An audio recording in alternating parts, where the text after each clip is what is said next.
dengan judul Diversifikasi Pangan sebagai Solusi Antisipasi Krisis Pangan Post-Pandemi yang akan disampaikan tim dari Balai Standarisasi dan Pelayanan Jasa Industri Medan. Kami persilakan 5 menit untuk menyajikan paparannya dan 10 menit nanti kita gunakan untuk sesi diskusi. Silakan yang akan menyajikan dari tim BSPJ Medan. Ya, baik. Terima kasih, Pak. Mohon izin share screen. Ya. Baik, terima kasih kepada BSPJI yang telah mengadakan acara ini dan juga kepada Bapak Ngakan Timur sebagai reviewer. Semoga presentasi ini dapat memberikan manfaat. Baik, judul dari presentasi ini adalah Diversifikasi Pangan sebagai Solusi Antisipasi Krisis Pangan Post-Pandemi dengan menggunakan metode literatur review. Saya Imam Mukri, perwakilan dari BSPJ Medan akan menjelaskan terkait presentasi ini. Kalau ada outline-nya, mungkin nanti akan dibahas secara ringkas di batasan waktu.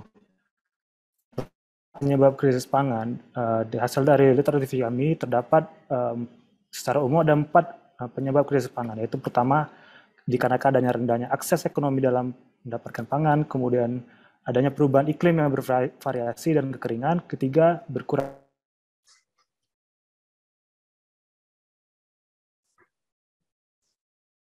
COVID-19. Kemudian dampak dari krisis pangan ini adalah pertama bisa terjadinya melalui tindakan kekerasan individu atau kelompok. Kemudian juga akibat dari itu menyebabkan ketidakstabilan kondisi sosial ekonomi, apalagi dengan terjadi kelaparan, dan juga bisa menyebabkan dampak peningkatan ekspor bahan pangan dikarenakan kondisi di domestik tidak mencukupi.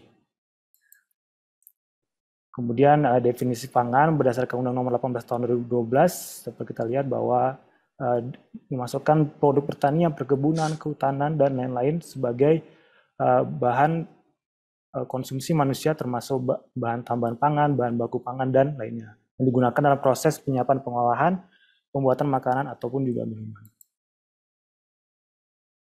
Sedangkan diversifikasi pangan adalah suatu proses pemilihan pangan yang tidak bergantung pada satu jenis pangan saja. Nah, di sini diversifikasi pangan terbagi ke dalam 3, bisa dalam bentuk diversifikasi horizontal, yaitu berkaitan dengan menganeka-ragamankan konsumsi pangan dengan perbanyak atau mengubah macam komoditi.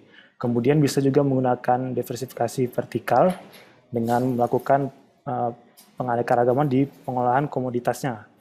Kemudian di regional berkaitan dengan pendekatan yaitu mencari komoditas yang sesuai dengan keragaman sosial budayanya.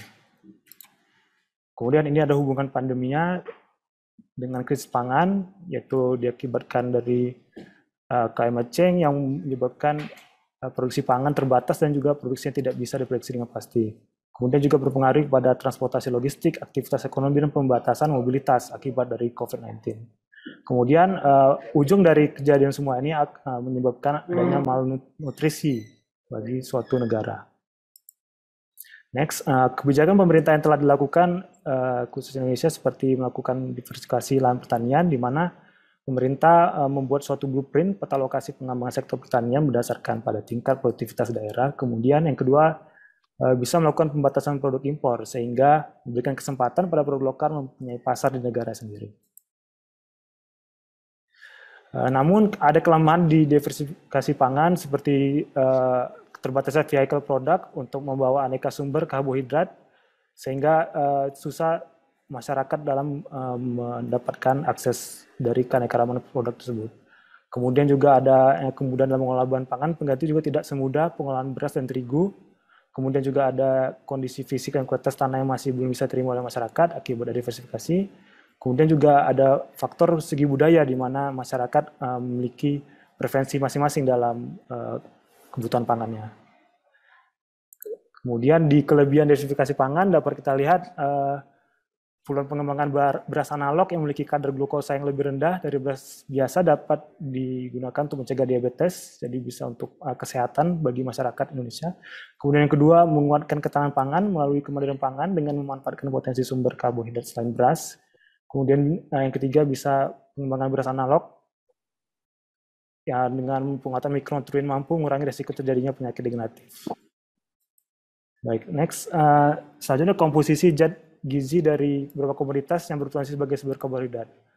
Nah, dari data ini dapat kita lihat bahwa pada kalori berat basanya dapat kita lihat dari jenis pangan masing-masing cukup variatif dan didominasi oleh beras, sorghum, dan hotong sebagai sumber energi yang paling besar.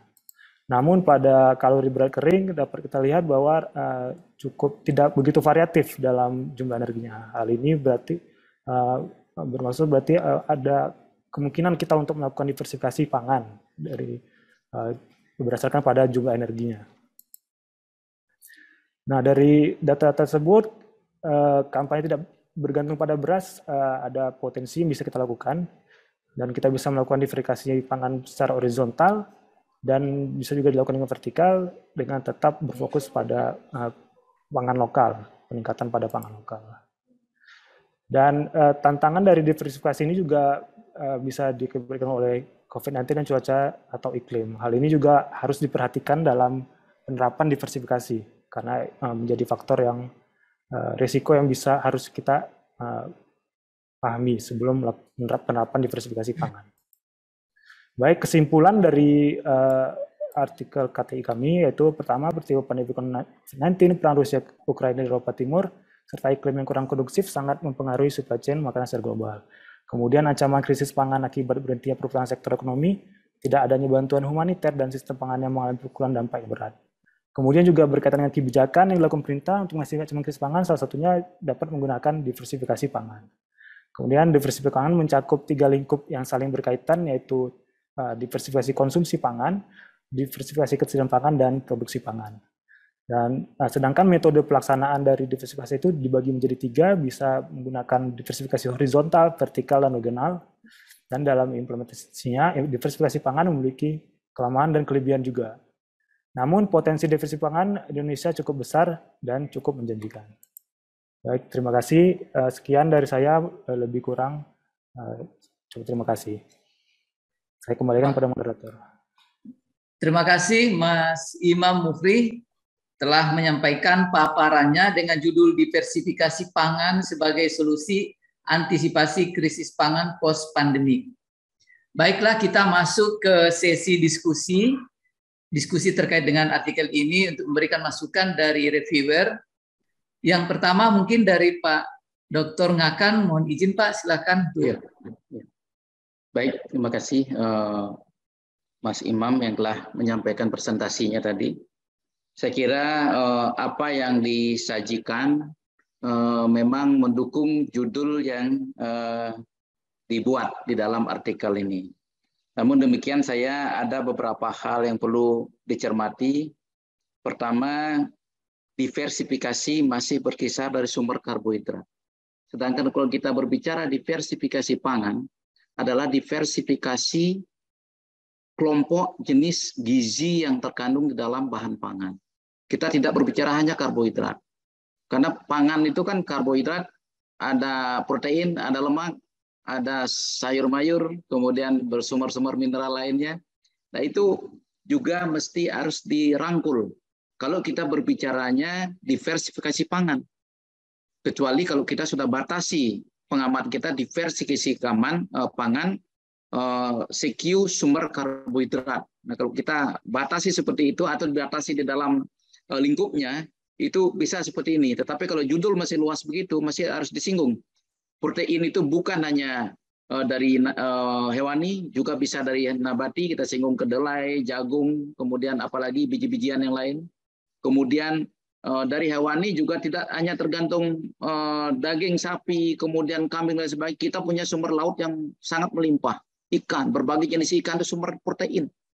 Nah, ini harus dikaitkan kalau kita berbicara diversifikasi pangan ya. Nah, cuman nanti tolong dicamkan di dalam pemikiran, karena saya tahu ini adik-adik yang buat tulis ini kan sangat muda, sangat segar, kemudian banyak ingin tahu hal gitu. Maka dari itu nanti tolong dicamkan terkait dengan apa yang dimaksud dengan substitusi dengan diversifikasi. Kalau substitusi kita menggantikan sebagian Kalau diversifikasi mencari alternatifnya. Misalkan diversifikasi dari sumber karbohidrat. Nah, kita cari alternatif karbohidrat yang lain apa? Tapi kalau kita berbicara substitusi terigu, nah itu kita berbicara mengganti terigu. Kalau kita berbicara diversifikasi vertikal, bagaimana itu diolah lebih lanjut menjadi beberapa produk-produk pangan, gitu ya. Nah itu nanti bisa dibaca. Tapi tadi saya sudah lihat beberapa definisi diversifikasi sudah dijelaskan. Kemudian yang lain, saya menginginkan kesimpulan jangan terlalu banyak.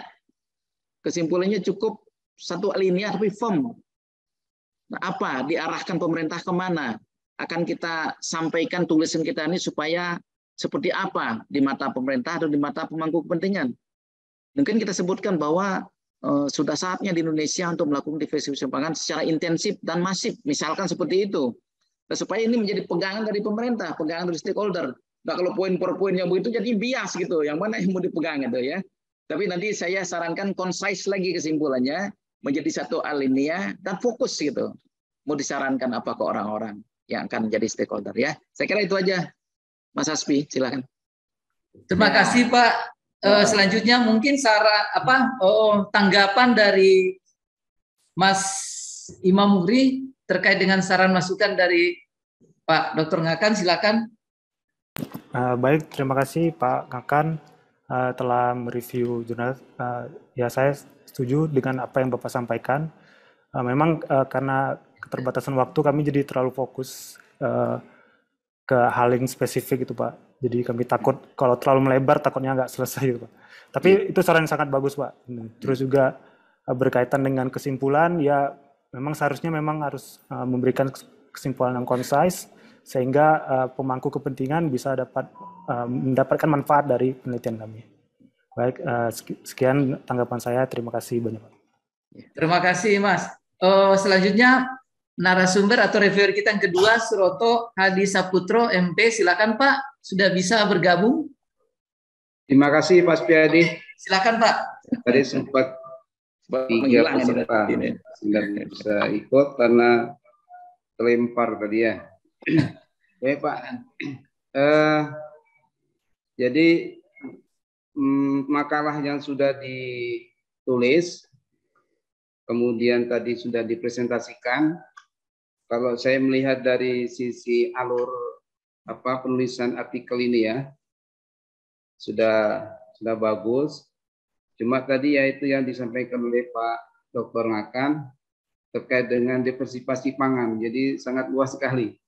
Sehingga dalam hal ini nanti terkait dengan diversifikasi pangan, kalau seandainya nanti mau dikerucutkan dari judul ini, ya nanti bisa didiskusikan dari judul awal. Kemudian yang kedua terkait dengan ketentuan template ya. Jadi template yang ada itu, kalau saya melihat sumber citasi yang Mas presenter tadi sampaikan, itu ada beberapa memang sudah bagus ya dalam sistem citasinya. Kemudian yang belum terkoneksi dengan software Mendeley, sebagaimana template yang diharapkan itu supaya nanti bisa dipenuhi.